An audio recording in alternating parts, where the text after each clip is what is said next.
Hello friends, welcome back to my YouTube channel again. मेरा नाम है रोशन और आप सीख रहे हैं मेरे साथ रिएक्ट जेएस। तो चलिए शुरू करते हैं हम एक और नया वीडियो। आज के हमारे इस वीडियो में हम बेसिकली एक बहुत ही छोटा सा टॉपिक देखने वाले हैं जिसका नाम है स्टेटलेस कंपोनेंट क्या होता है और स्टेटफुल कंपोनेंट क्या होता है। ओके, तो देखिए फ्रेंड्स, ये कोई बहुत बड़ा ऐसा कोई टॉपिक नहीं है। स्टेटलेस कंपोनेंट बस एक ऐसा कंपोनेंट होता है हमारे एप्लीकेशन में, हमारे प्रोजेक्ट में, जिसमें हम कोई भी स्टेट क्रिएट नहीं करते हैं। ठीक है, तो आप स्क्रीन के ऊपर अगर देख रहे हो तो यहाँ पे मैंने एक जस्ट कंपोनेंट का कोड लिख के रखा हुआ है जिसका नाम है स्टेटलेस। ओके, तो ये एक स्टेटलेस कंपोनेंट है। इस कंपोनेंट में आप देख सकते हो यहाँ पे हम क्या कर रहे हैं।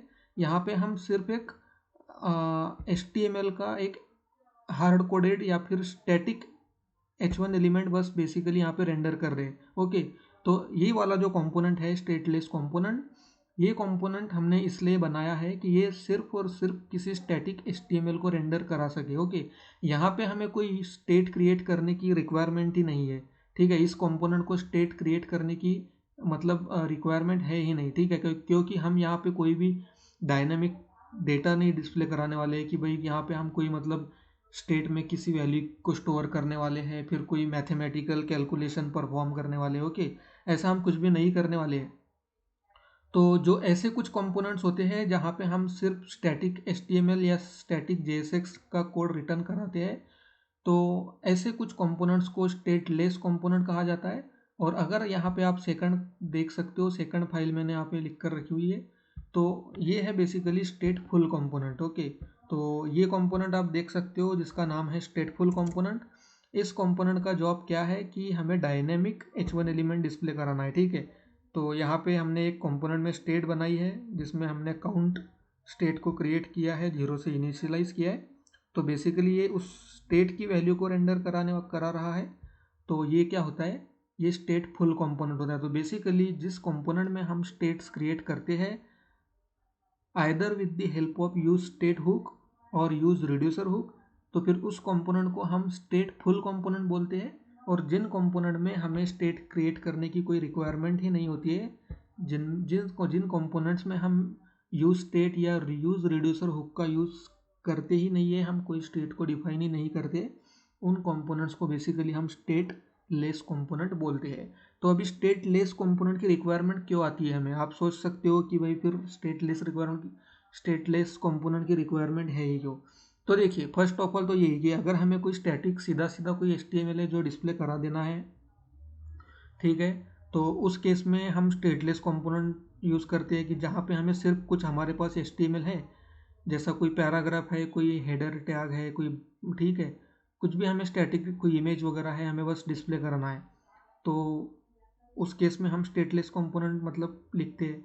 और अब जब भी हम रियल प्रोजेक्ट्स पे काम करते हैं, लाइव प्रोजेक्ट्स पे वर्क करते हैं, तो क्या होता है कि कुछ स्पेशल टास्क को परफॉर्म करने के लिए, जैसे बेसिकली एक एग्जांपल आपको मैं अगर बताना चाहूँ, तो जब भी हम रियल प्रोजेक्ट्स पे काम करते हैं तो यूज़र ऑथेंटिकेशन हमें चेक करना होता है। ठीक है, तो हमारे एप्लीकेशन में अगर कुछ पेजेस ऐसे हैं जहाँ पे कुछ पेजेस सिर्फ और सिर्फ लॉगिन, जिस भी यूज़र ने लॉगिन किया हुआ है, जो ऑथेंटिकेटेड यूज़र है, उसे ही हमारे पेजेस डिस्प्ले होना चाहिए।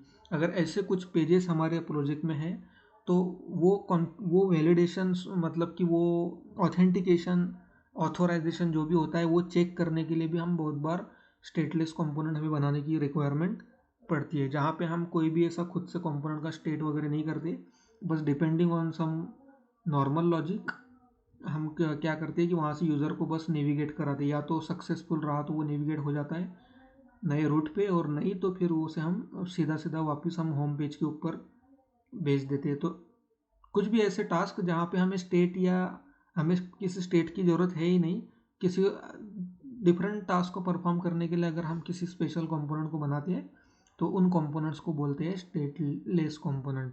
ओके फ्रेंड्स, तो ये बहुत ही छोटा सा एक कॉन्सेप्ट था। एक्चुअली ये मैं पीछे अपने कंपोनेंट्स के सीरीज़ के टाइम पे मैं इसे कवर करना भूल गया था, तो मैं ऐसा सोच रहा था कि क्यों ना इसके ऊपर भी एक छोटा सा 3 या 4 मिनट का वीडियो बना ही दे दिया जाए, तो इसीलिए मैंने इस पर अपडेट कर दिया है। तो चलिए फ्रेंड्स, इस वीडियो को मैं अब यहाँ पे वाइंड अप करता हूँ। अगर आपको सच में वीडियोस पसंद आ रहे हैं तो प्लीज़ लाइक करिए फ्रेंड्स, प्लीज़ सब्सक्राइब करिए, कमेंट करके कुछ आप इनपुट डेफिनेटली मुझे दीजिए। ओके, अगर कोई भी आपको प्रॉब्लम लग रहा हो कि जैसे मेरा कुछ भी मतलब बोलने का स्पीड या तो कम है ज़्यादा है, जो भी आपका कुछ होता होगा तो प्लीज़ कमेंट करते रहिए, क्योंकि देखिए जब भी कोई यूट्यूबर वीडियोस बनाता है किसी भी पर्पस के लिए, तो अगर जो भी व्यूअर्स होते हैं, जो भी ऑडियंस होती है, उनके तरफ से अगर कोई कमेंट, लाइक, शेयर, सब्सक्राइब कुछ भी आता है ना, तो फिर नए वीडियोस बनाने के लिए उतना ही मोटिवेशन मिलता है। ठीक है, और देखिए ये जो भी मैं बना रहा हूँ आप तो देख रहे हो कि मुझे तो रिएक्ट जेएस ऑलरेडी अच्छे से आता है। मैं ऑलमोस्ट मेरा 4 साल का एक्सपीरियंस रिएक्ट जेएस में ही हो चुका है। मैं बहुत अच्छे अच्छे एप्लीकेशंस के ऊपर काम कर चुका हूँ। मैं बस जितने भी रिएक्ट जेएस को सीखने वाले बिगिनर्स हैं उनके लिए मैं ये बना रहा हूँ। तो प्लीज़ लाइक करिए, शेयर करिए, ज़्यादा से ज़्यादा सब्सक्राइब करिए। आपके जितने भी टेक्निकल फ्रेंड्स होंगे, जितने भी आईटी से, सॉफ्टवेयर इंडस्ट्री से बिलोंग करने वाले जो भी फ्रेंड्स होंगे, सबको सब्सक्राइब करने बोलिए, सबको लिंक शेयर करिए। तो चलिए फ्रेंड्स, इस वीडियो को यहाँ पे मैं एंड करता हूँ। मिलते हैं हमारे अगले वीडियो में किसी नए टॉपिक के साथ। तब तक के लिए बाय फ्रेंड्स।